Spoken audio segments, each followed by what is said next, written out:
ওই ওপরওয়ালার যদি পাইতাম না, তাহলে জিজ্ঞেস করতাম, মানুষ বানাইছো ঠিক আছে, মেয়ে মানুষ কেন বানাইছো? হ্যাঁ, মেয়ে মানুষ বানানোর কি দরকার ছিল? মেয়ে মানুষ আসলে একটা জিনিস তুমি বানাইছো ওপরওয়ালা, যার সাথে হাজারটা অন্যায় করা যায়, যারে ফুটবলার নোট লাখানো যায়, কোনো কিছু বলার কিছু নেই। মানুষ তো এমনও বলে যে মেয়ে মানুষ জন্ম নিলে নাকি মাটি কাঁপে ওঠে, যে মেয়ে মানুষ জন্ম নিচ্ছে মাটিতেও নাকি ভয় পায়। তাই রে, পরিচয় আছে তো, কারোর মেয়ে, কারোর বউ, ওই ছেলে মেয়ের মা, এর থেকে বড় পরিচয় কি চাও? এতটুকুই তো যথেষ্ট।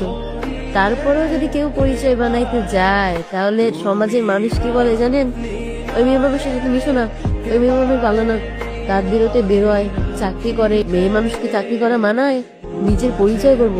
মেয়ে মানুষের পরিচয় তো একটাই, কে হলো কারো বউ, কারো মা।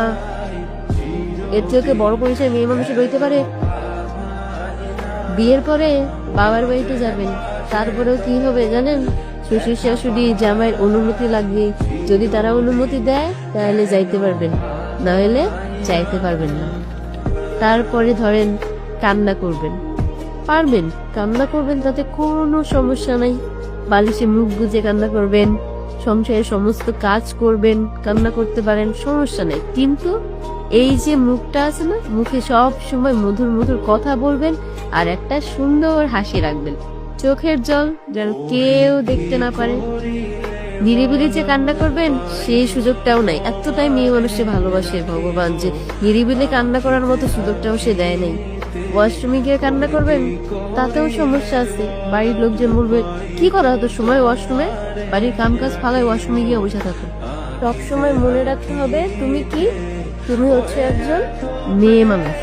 এটাই তোমার সব থেকে বড় পরিচয়।